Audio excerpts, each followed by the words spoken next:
Hola, buenas tardes, buenas noches, ¿cómo están? Este es el podcast de Veritas Fidei. Estuvimos ausentes 2 semanas, pero aquí estamos de nuevo. Moni, ¿cómo estás? Hola Cris, hola a todos, bienvenidos. Estamos felices de estar con ustedes de vuelta.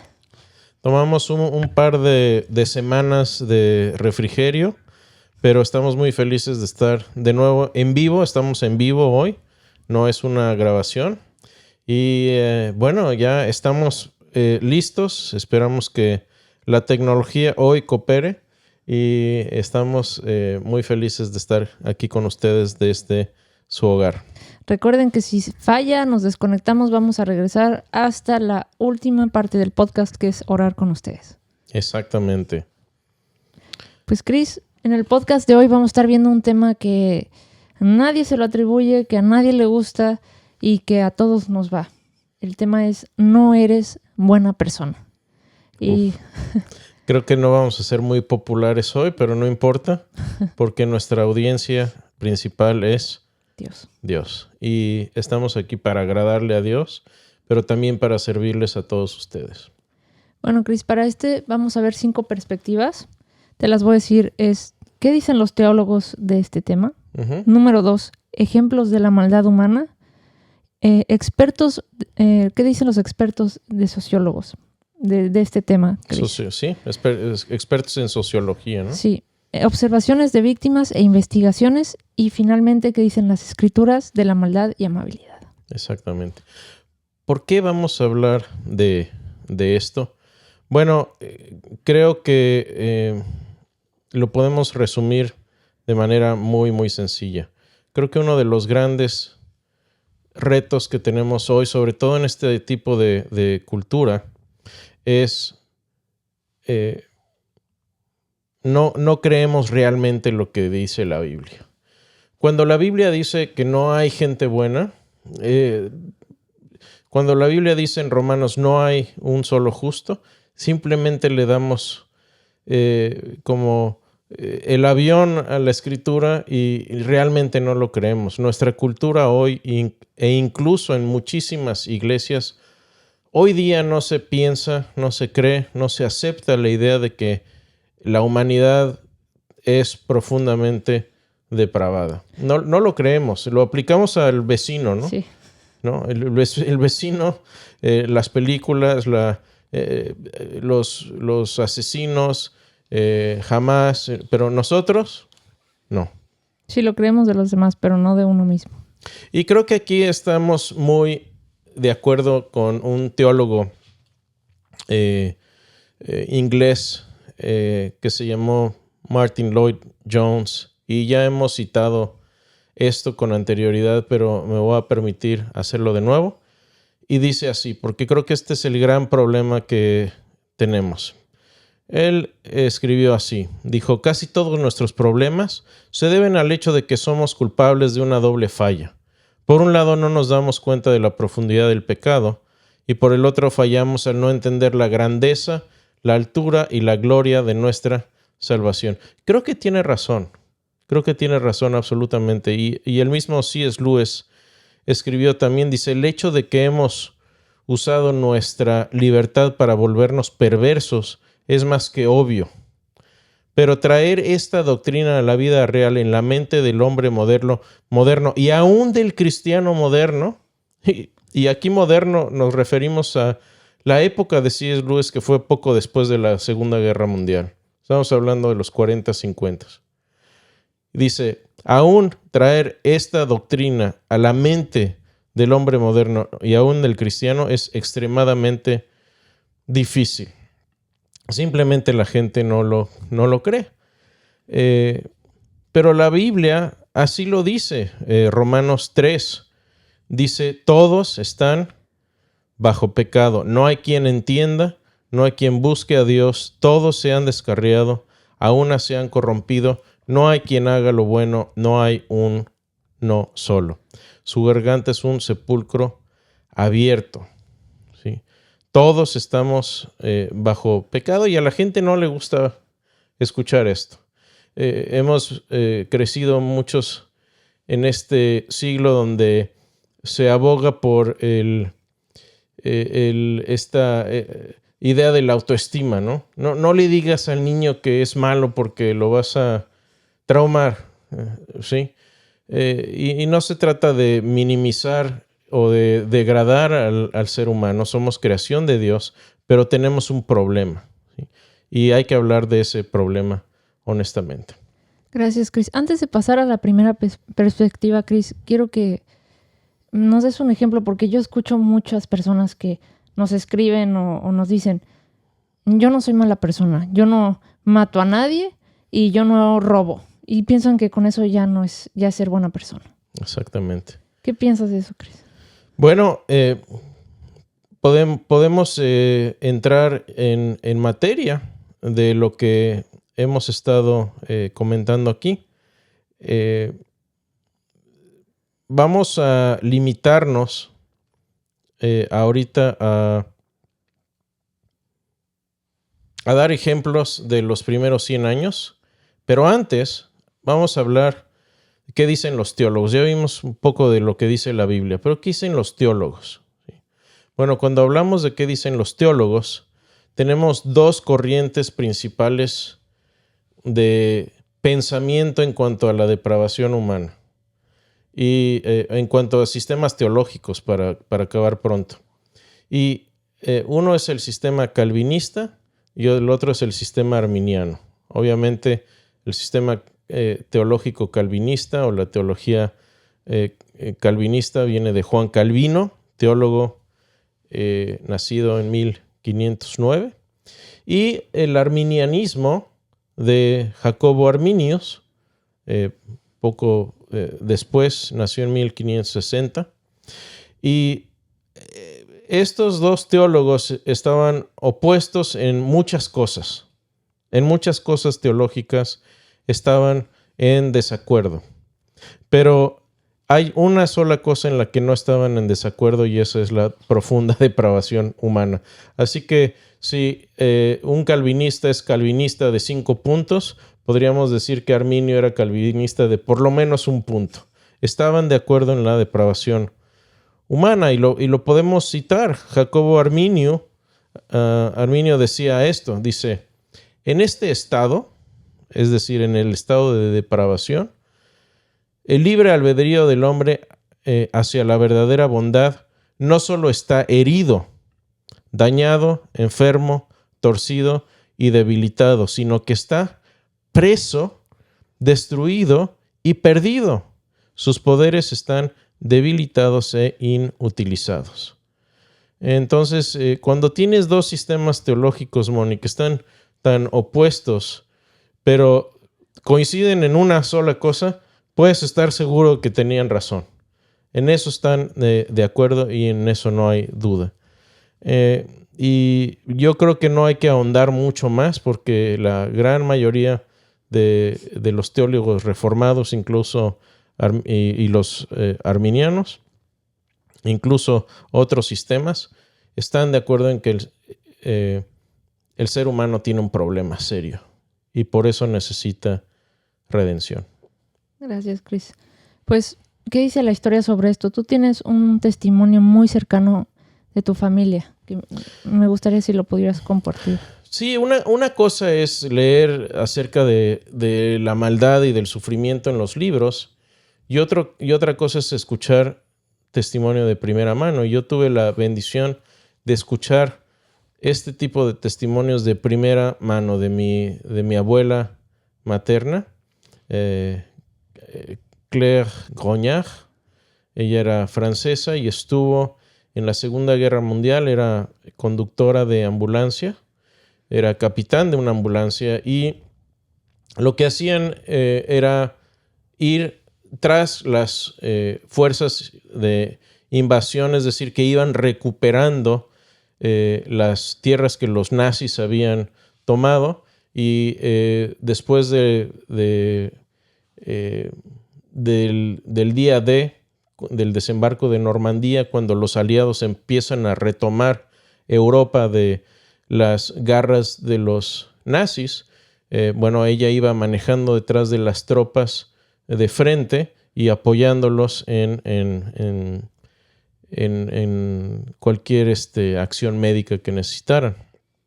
Y una de las cosas que me parece muy curioso es que yo le pedí que ella ya falleció hace varios años y era una gran mujer, pero una de las cosas que yo le pedí es que escribiera sus memorias de la guerra. ¿Me permites compartir una foto, Chris? Sí, adelante, por favor. Y una de las cosas que me impactó mucho fue que cuando ella comenzó empezó, sí, de hecho estamos viendo una imagen, ahí está ella en su ambulancia. Ella, como cualquier capitán de ambulancia, tenían que saber de mecánica y se metían a arreglar sus vehículos también. Y arreglaban sus vehículos y también debo mencionar que recogían heridos tanto de su lado como del lado enemigo. ¿Sí? Y bueno, tuvo muchas historias, pero una de las cosas que me parecieron muy curiosas fue que ella, yo tengo por escrito sus memorias, pero para abruptamente cuando los aliados y ella misma llegan cerca de Alemania y llega cerca de Alemania y se encuentran con los campos de concentración. Sí. Y los campos de concentración fueron algo tremendo. Yo creo que cuando los aliados llegaron no esperaban que fueran a ver lo que vieron. Y si hay gente sensible a este tipo de imágenes, yo les sugiero que no lo vean ahorita. Pero para los que están viendo esto, la imagen que están viendo a la extrema, a la izquierda superior, son anillos, ¿no? Son sortijas de matrimonio que se les quitaron a los judíos antes de eliminarlos en los campos de concentración. Ella no pudo relatar lo que vio ahí porque era demasiado fuerte, y una de las cosas que ella decía es que la cosa que le impresionaba a ella era ver cómo tenían los cuerpos esqueléticos y los ojos salidos. Era algo tremendo. Y ahí en la imagen pueden ver algunos de las víctimas. Eso fue lo que encontraron cuando llegaron a los campos de concentración. Y en la parte inferior izquierda está uno de las cámaras donde metían a la mayor parte de judíos que cupieran ahí y los mataban con gas Ciclón B. Por cierto, la compañía que hacía ese gas es Bayer, es la misma compañía que hoy hace aspirinas. Y básicamente los metían en hornos crematorios y esa es la solución que ellos decidieron, los nazis decidieron adoptar para los judíos. Y precisamente esto es un poco de lo que ella platicó. No platicó mucho de esto, pero me es impresionante. Cuando hablamos de esto, Moni, la mayoría de la gente, sobre todo hay muchos jóvenes que hoy ven esto y dicen, bueno, eso pasó hace mucho tiempo y Hitler era un loco y bueno, pues esto lo hizo él y con sus secuaces y ya eran un grupo aislado. No, esto no era un grupo aislado de personas, era todo un sistema nacional. Y la guerra estalló en 1939 y Hitler fue elegido democráticamente. Y de hecho él escribió en su libro Mi lucha. Este libro lo escribió mucho antes. Y aquí me voy a permitir leer una cita del Dr. Clay Jones. Dice: Hitler pretendía exterminar a los judíos mucho antes de llegar al poder. Considere que el 13 de agosto de 1920, casi 2 décadas antes del comienzo de la Segunda Guerra Mundial y al inicio de su carrera política, Hitler hizo un discurso titulado ¿Por qué somos antisemitas? Y dijo que los judíos son criminales y parásitos que deberían ser castigados con la muerte. Y aún así, después de este discurso, aún sabiendo las ideas que incluso Hitler había puesto por escrito, puso en su libro Mi lucha, escribió esto: si al inicio de la guerra y durante la guerra 12 o 15 mil de estos corruptores hebreos hubiesen sido puestos bajo gas venenoso, entonces millones de alemanes verdaderos no habrían muerto. Fíjate. Y esto muchos años antes de la Segunda Guerra Mundial. El pueblo lo eligió. ¿Y qué te parece, Moni, si recorremos unos pocos ejemplos de la historia? Uh-huh. ¿Sí? Voy a recorrer muy rápido algunos ejemplos de la historia. Los tenemos por escrito, vamos a darles los enlaces. Pero voy a recorrer algunos ejemplos de la historia porque la historia misma, a ver, si no lo creemos cuando nos lo dice la Biblia, si no lo creemos cuando lo dicen los teólogos, bueno, vamos a ver qué dice la historia. La historia es innegable. Bueno, vayamos no más allá de la Unión Soviética. En la Unión Soviética, entre 1917 y 1989, entre 20 y 26 millones de personas fueron eliminadas. Incluyeron 6 millones de ucranianos. Desde entonces ya estaba el conflicto entre Ucrania y Rusia. 6 millones de ucranianos forzados a morir de hambre por los soviéticos. Esto sucedió entre 1932 y 1933. ¿Fue esto, como diría mi profesor, el Dr. Clay Jones, fue esto inhumano? No. Eso es lo que los humanos hacen. ¿Qué es lo que hacen los humanos? ¿Qué es lo que hicieron? Uno de los testigos que vio cómo estaban muriendo de hambre los ucranianos escribió esto. Escribió de lo que estaba pasando dentro de las fronteras ucranianas en esa época, donde estaban muriendo de hambre. Y decía así: una carreta pasa de vez en cuando para recoger cadáveres. Nos hemos comido todo lo que pudimos: gatos, perros, ratas, aves. Cuando aclare el día mañana podrá ver que los árboles han sido despojados de su corteza, pues también nos la hemos comido. Y el estiércol del caballo lo hemos comido, y el estiércol nos peleamos por él. A veces le encontramos granos enteros. Y la pregunta es, ¿fue esto inhumano? No, fueron humanos los que hicieron esto. En Ruanda, hombres, mujeres y niños fueron asesinados. Como las balas eran caras, la mayoría de los asesinados, los tutsis, fueron muertos a machetazos o a golpes, con machete o golpe. Muchos eran torturados antes y a algunas víctimas se les daba la oportunidad de comprar una bala para obtener una muerte rápida. Y así murieron 800,000 muertos en 100 días. Si alguien quiere ver un poco de lo que sucedió aquí, hay una película que hicieron que se llama Hotel Ruanda. Durante la violencia, miles de mujeres tutsis fueron violadas. Algunas fueron violadas y luego asesinadas. Otras fueron conservadas como esclavas sexuales por semanas. Algunas niñas y mujeres tutsi también fueron torturadas antes de ser asesinadas. Y ahí voy a dejar las cosas, porque lo que hicieron fue irrepetible. Fue Chris, a mí me llamó la atención tremendo. Un dibujo aquí. ¿Lo puedo pasar y puedes explicar qué es? Este es un dibujo de un niño que fue testigo de esta masacre. Si ven ahí en la parte superior derecha, la palabra Itsiemba, eso quiere decir genocidio.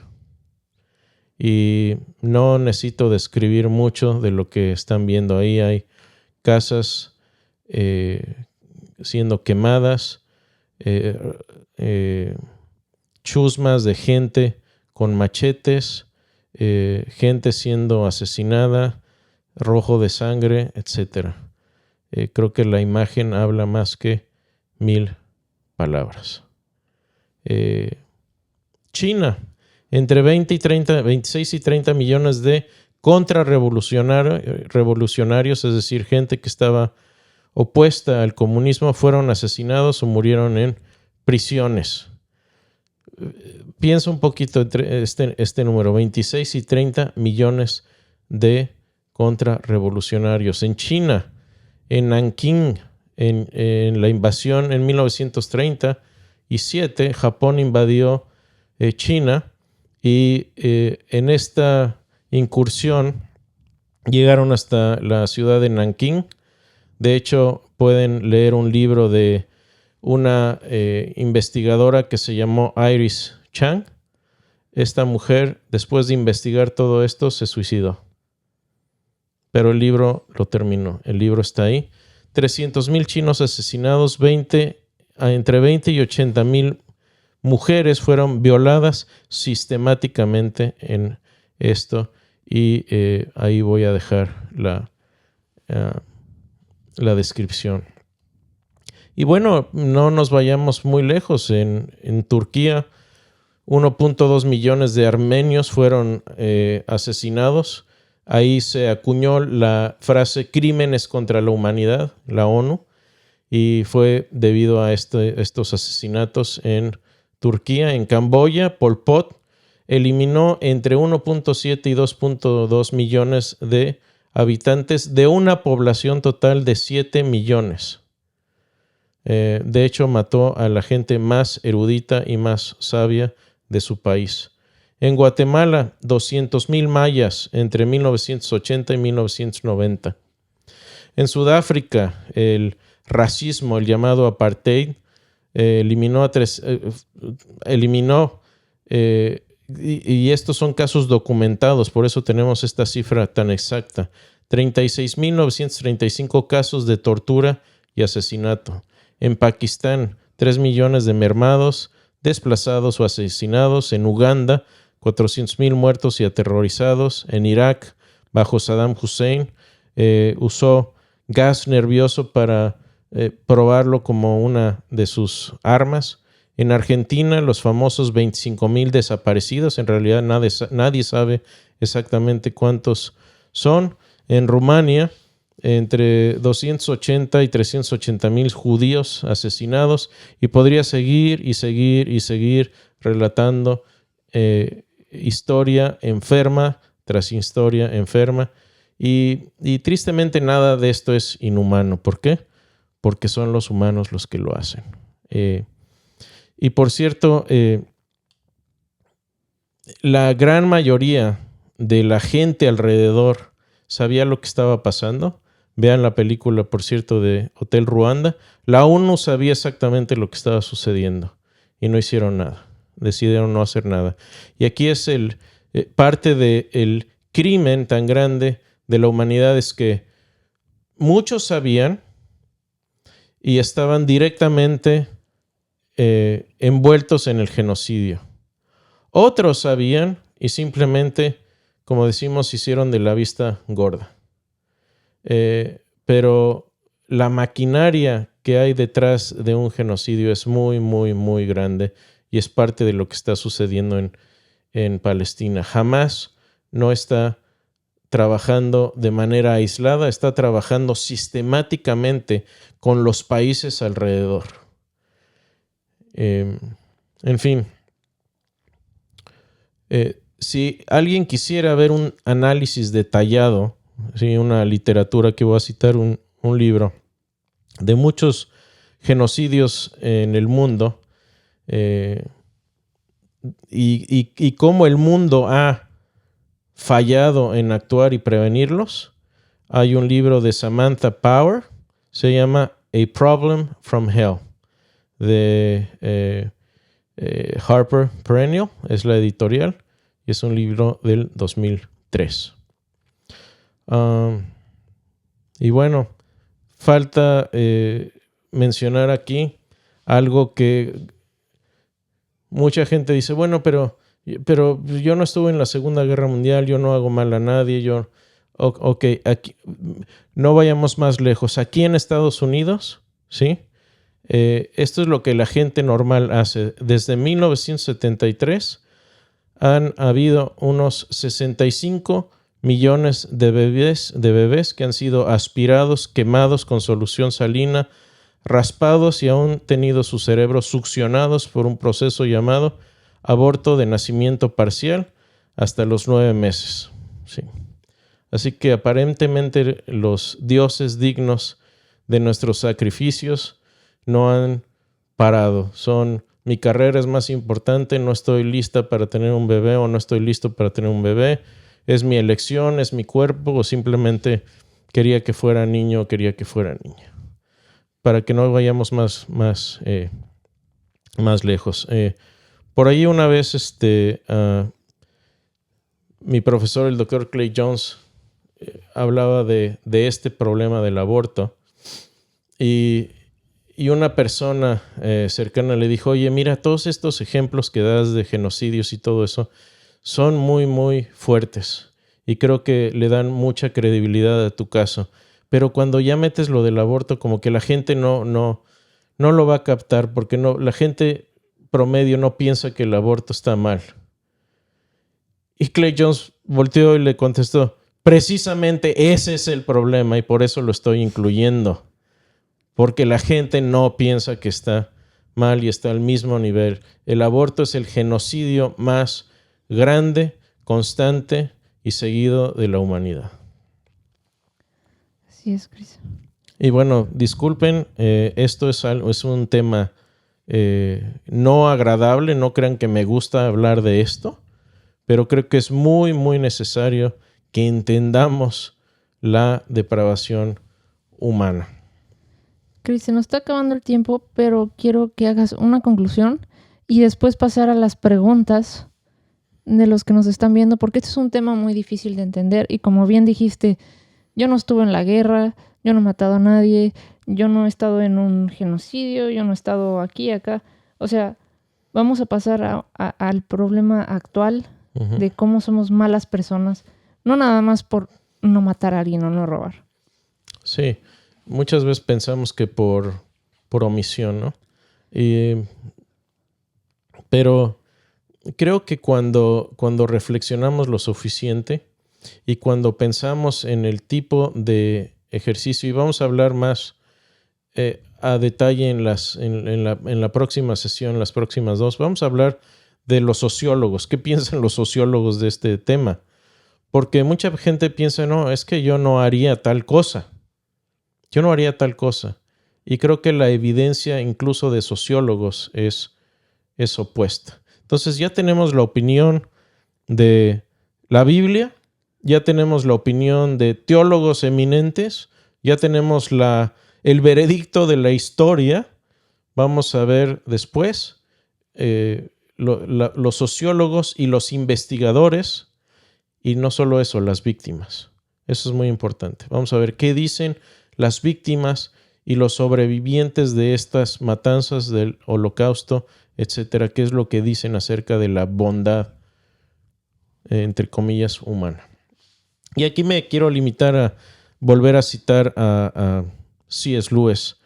Creo que una vez que hemos estudiado la profunda depravación humana, me parece que hay que volver a estas palabras de C.S. Lewis. Decía, cuando simplemente decimos que somos malvados, la ira de Dios parece una doctrina barbárica.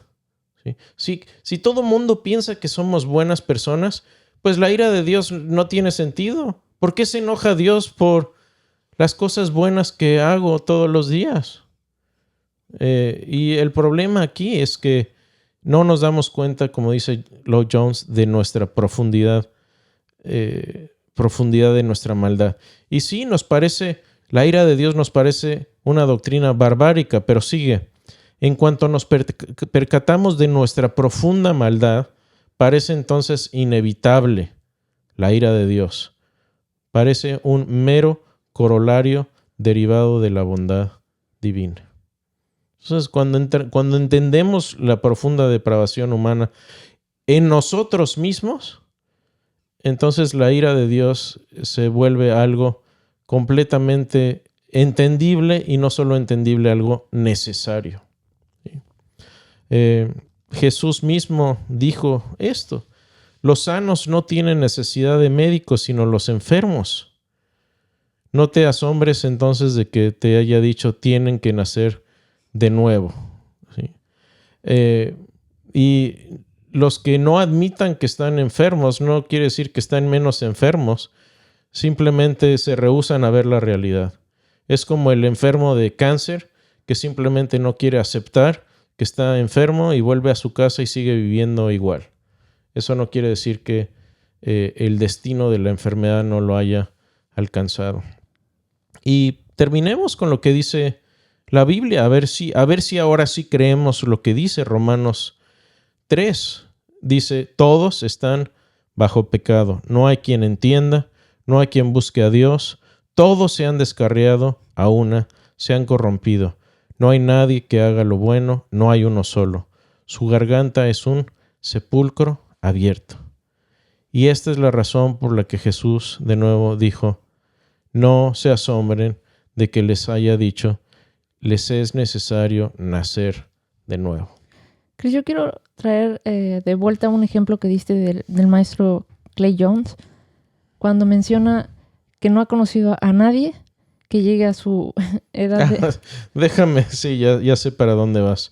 Sí, seguido, y este ejemplo me parece grandioso porque trae a colación lo que traemos en el corazón los seres humanos. Y la Biblia dice dos cosas. La Biblia dice, y en palabras de Jesús dijo básicamente: si ves a una mujer, o para el caso contrario un hombre, para codiciarlo y sexualmente, por cierto, ya has adulterado con esa persona en tu corazón. No tienes que hacer el acto para ser pecador. Con el simple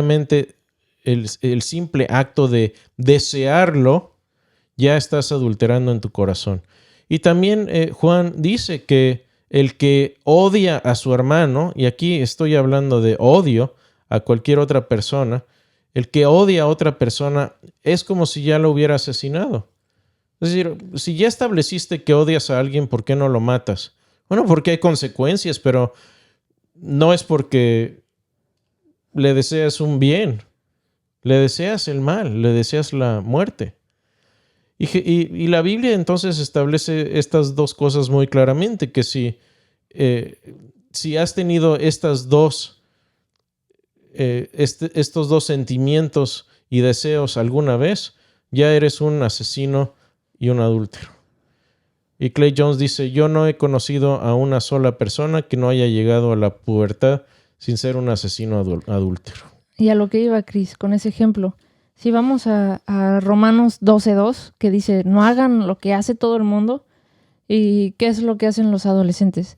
Uy, mira, esa chava está guapísima o guapísimo. Por empezar, algo muy leve, ¿no? Uh-huh. Antes de la pornografía y antes de otras cosas muy más perversas. Uh-huh. Dice: no hagas lo que todo el mundo hace, ¿no? Uh-huh. O ves que en el trabajo todos mintieron y vas a mentir porque dices, bueno, todo el mundo hace trampa con su cuenta de gastos, pues bueno, sí, estoy hablando que son unos pesitos. De ejemplos muy, muy sencillos. ¿Y qué dice Jesús ahí? No codicies a otra mujer, ¿no? O sea, Uh-huh. si tú crees verdaderamente en Jesús y vas a seguir sus enseñanzas, Uh-huh. no va a estar Jesús ahí, mira, esa chava está guapísima ahí con los discípulos, ¿no? O sea, sí. Vamos a ser honestos, vamos a ver nuestra maldad empezando de lo más mínimo, de lo más vano. Bueno, trata por 24 horas de guardar los 10 mandamientos, con excepción tal vez de guardar el sábado, ¿ah? Pero trata de guardar todos esos mandamientos. ¿Quién no ha injuriado a sus padres y les ha dicho cosas malas? ¿Quién no ha deseado a la mujer del prójimo? ¿Quién no ha robado? ¿Quién no ha mentido? Y cuando nos damos cuenta realmente de cómo somos y quiénes somos, como dice C.S. Lewis, la justicia y la ira de Dios se explican solas. Un reto muy sencillo, Cris, para ver qué tan buenos decimos que somos, porque no matamos y no robamos. ¿Por qué no le das tu celular desbloqueado a tu novia o a tu novio o a tu esposo o a tu esposa? Exactamente.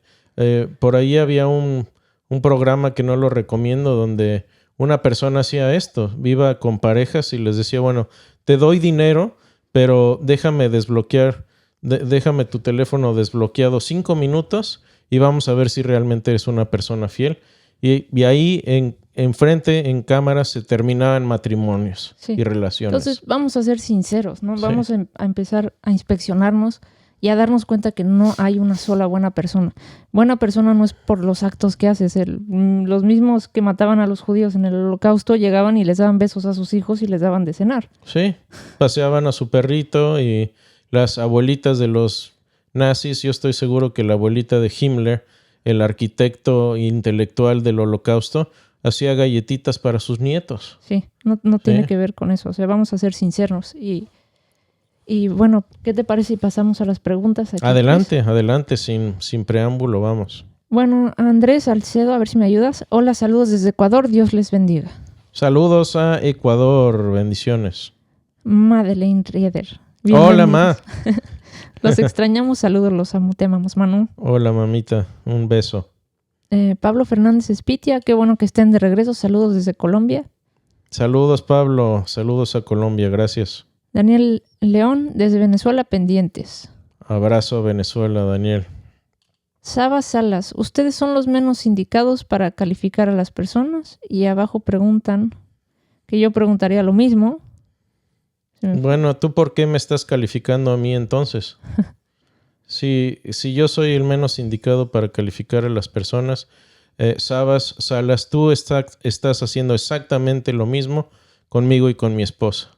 Y creo que es una falta de respeto eso. No estás reflejándote a ti mismo.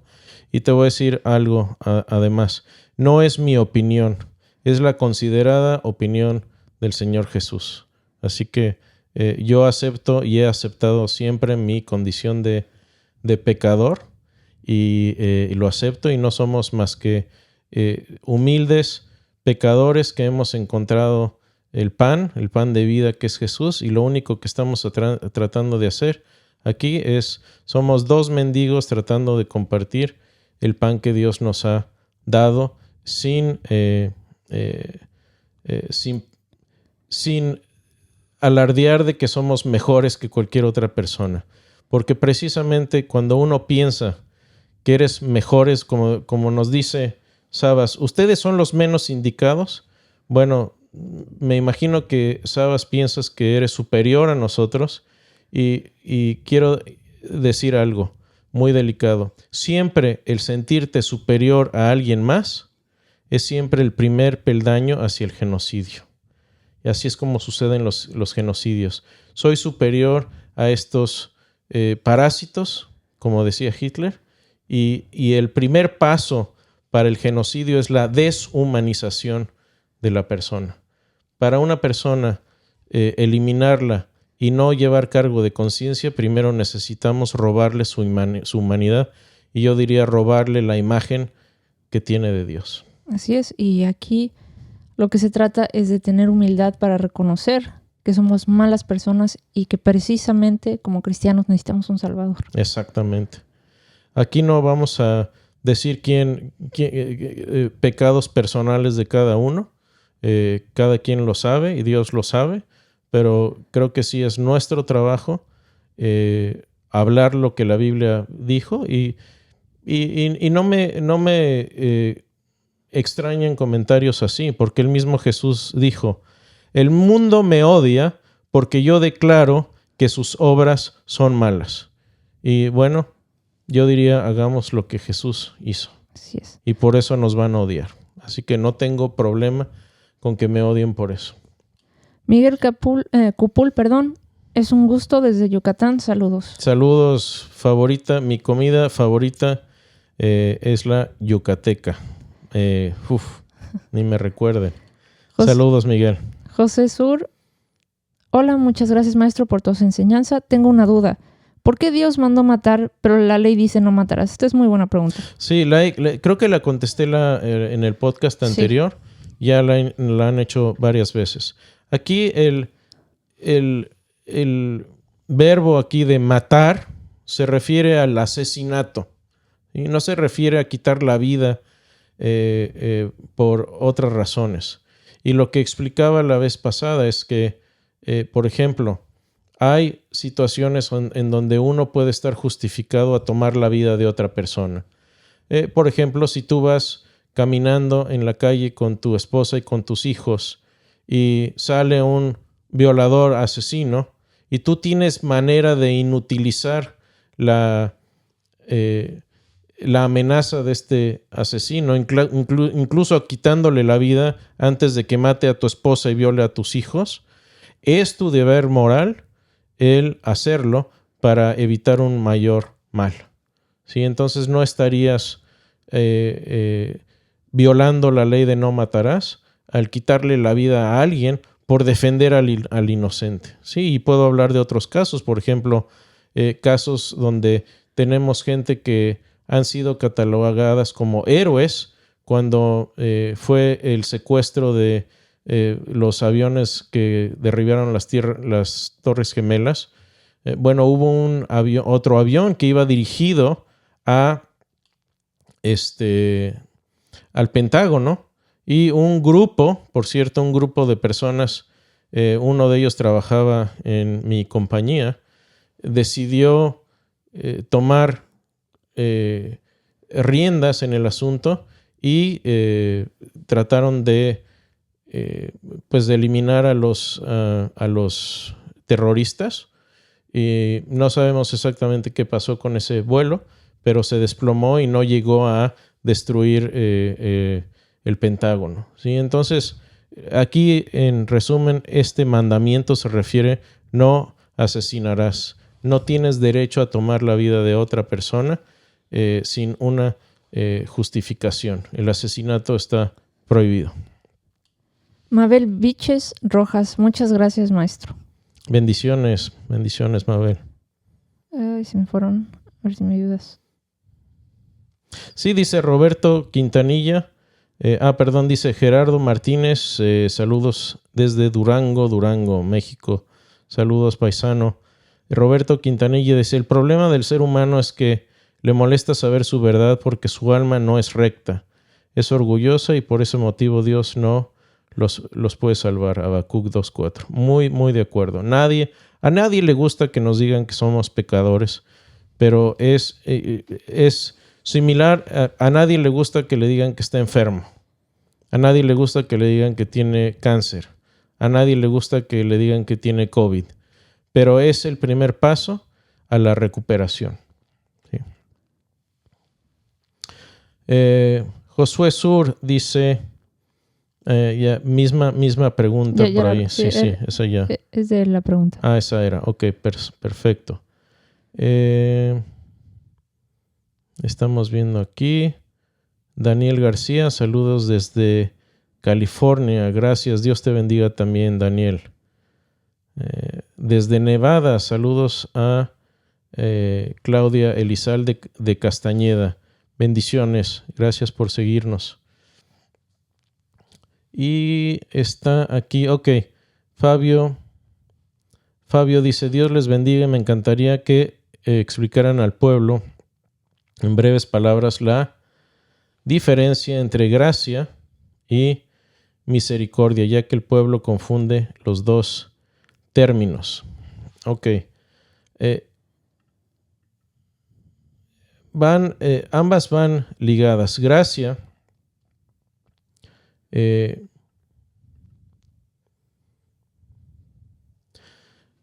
cuanto a la salvación, por ejemplo, Efesios 2:8-9 dice: porque por gracia sois salvos por medio de la fe. Gracia es un favor no merecido. Es algo que se nos otorga y que no lo merecíamos. Es cuando yo le doy a alguien algo a pesar de que no lo merece. ¿Sí? No es que yo le doy su merecido, es que le estoy dando algo que no merece. Y misericordia tiene que ver con la empatía hacia la persona. Uno puede ser movido a misericordia, pero no hacer nada, ¿sí? Puedo tener, es un estado de simpatía con la persona, pero no requiere de acción, ¿sí? Entonces yo puedo tener un corazón misericordioso, pero no necesariamente llevarlo a la acción, ¿sí? Entonces, y creo que estas dos características se confunden, porque una de las cosas que hay que entender es que Dios no tiene la obligación de salvar a nadie. Dios de lo que tiene obligación es de ser justo. Eso sí tiene la obligación. Es parte de su naturaleza el ser justo. Pero el acto de salvación, el acto de que Jesús viniera y nos salvara, no era algo que Dios tendría que hacer necesariamente.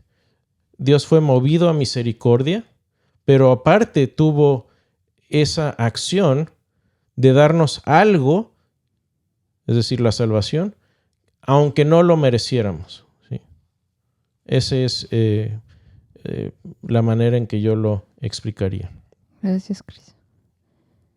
Cris, aquí hay un comentario, perdón que me salte varios, pero noto como mucho enojo en este comentario y te vamos a ayudar. Es a Enrique Gutiérrez, te vamos a ayudar porque estamos de acuerdo contigo. Dice, mala persona es una cosa, buena persona no tiene nada que ver con la religión. Ejemplo, un pastor religioso no tiene ningún escrúpulo en quitarle el diezmo a un anciano en su jubilación. Por tal de él no trabaja, eso es ser bueno. Bueno, no entendí bien qué escribiste ahí, pero justo acabamos de publicar hace unos días si es obligatorio dar el diezmo, y creo que eso te va a ayudar. Si puedes leer ahí en la página, acabamos de publicar y te va a ayudar mucho a entender. Creo que estamos de acuerdo, ¿no? No, yo estoy de acuerdo que ser mala persona o buena persona no tiene que ver con la religión, tiene que ver con la naturaleza humana, tiene que ver con quiénes somos, con qué somos y con quiénes somos. Y no necesitamos religión para decirnos qué está bien y qué está mal, porque Dios nos creó con ese sentido inherente de poder detectar lo que está bien y lo que está mal. Entonces, yo estoy seguro que si un ateo, un cristiano, un musulmán y un testigo de Jehová están juntos y están presenciando cómo se tortura y se viola a un niño de 2 años, yo creo que ninguno de ellos va a tener duda alguna de lo que se están presenciando es algo absolutamente perverso y corrupto, ¿sí? La maldad tiene que ver con quién somos y nuestra naturaleza y la necesidad de salvación. No es una cuestión religiosa. Ahora, Dios nos puede informar de cuál es el problema y creo que es lo que estamos haciendo. Y estoy de acuerdo. Yo soy de los primeros que condenan el abuso de las iglesias, el abuso de los pastores. Yo mismo he sido víctima de iglesias y pastores y es algo que ya espero. ¿Por qué? Porque es parte de la naturaleza caída y corrupta humana. No necesito que un pastor me diga porque lo vivimos todos los días. Así que creo, Enrique, que estamos más de acuerdo contigo de lo que piensas. Vamos a seguir, Cris. ¿Tenemos tiempo para 1 o 2 preguntas más? Un par, está bien. Es que ya me bajé un poco. Y por cierto, si hay alguna que no abordamos, en los próximos días nos metemos a ver los mensajes y las preguntas y siempre tratamos de responderlos o de proveer algún enlace del blog donde ahondamos más, etc., ¿no? Por cierto, el blog es una gran fuente de mucha información donde hemos hablado de estos temas y respondemos a la gran mayoría de estas preguntas también. Francisco Javier Araujo Rodríguez, bendiciones. ¿Podrían dar la interpretación del texto donde dice que la mujer se salvará engendrando hijos? Bueno, ese es un pasaje difícil. Yo diría que no le voy a hacer justicia al texto si lo trato de explicar ahorita en un minuto, pero me parece a mí que tiene que ver con la alusión a que por medio del nacimiento a través de una mujer, nosotros tenemos acceso a la salvación, ¿sí? Pero ese es un pasaje específicamente complicado, pero creo que está haciendo una alusión, una referencia a que la salvación humana, la bendición de la salvación y de un Salvador, nos ha venido a través de una mujer que Dios escogió, la Virgen María, y a la que le debemos mucho agradecimiento por haber sido el conducto que Dios utiliza para traer salvación a la tierra. ¿Quién más ves por ahí, Cris? Mauricio Madrid, saludos de Medellín, Colombia, bendiciones y un abrazo. Saludos, Mauricio, bendiciones. Ayan Armijo, hermanos, Dios los bendiga, vivo en Houston, quisiera ir a la misma iglesia que ustedes y me preguntaba si fuera posible poder tomar clases bíblicas con la guía del hermano Chris. Hace un tiempo estoy estudiando la Biblia, pero soy autodidacta con ayuda del conocimiento que Dios me provea. Si me ayudaran, les agradecería mucho y me daría mucho gusto obtener una respuesta. Bueno, Alan, ahorita no estamos dando clases presenciales. Yo creo que la forma más accesible de tener estas enseñanzas es una, pues seguir el podcast, pero te quiero decir algo, Alan, todas las clases que he dado están en nuestro canal de YouTube y hay una mina impresionante ahí de años de clases y de información. Esa es una, y en el blog hay más de 300 artículos de teología, apologética y de todos estos temas. Hay gente que me dice, bueno, ¿por dónde empiezo? Bueno, puedes empezar leyendo el blog y tal vez leyendo mi libro también. Ahí tienes mucha tela de dónde cortar, de dónde aprender y es material que hemos puesto gratuito y está disponible para toda persona. Sí. Así que gracias, Alan. Bendiciones. Una o dos preguntas más, Chris. Adelante.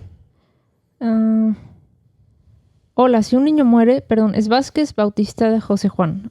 Si un niño muere y no reconoce a Jesús como su Salvador, ¿este muere eternamente? Partiendo de lo anterior, ¿desde qué momento el ser humano necesita reconocer a Jesús como Salvador? Wow, qué buena pregunta. La Biblia no es clara en esto y creo que voy a ser cauteloso porque creo que hay que ser silencioso cuando la Biblia es silenciosa y hay que hablar a viva voz las cosas que la Biblia habla claramente a viva voz. Pero creo que hay varios indicios. Varios de mis profesores, J.P. Moreland, entre ellos el Dr. William Lane Craig, incluso también el Dr. Clay Jones estarían de acuerdo en esto. Y esto es el argumento. El argumento es que hay una edad de conciencia donde un niño ya puede tomar decisiones en cuanto a, usando su libre albedrío en cuanto a el bien y el mal.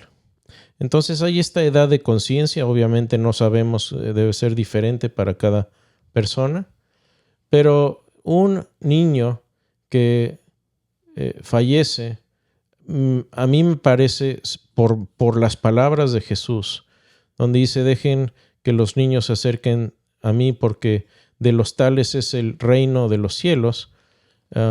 Creo que cuando está comparando a los niños y la inocencia de un niño, esa inocencia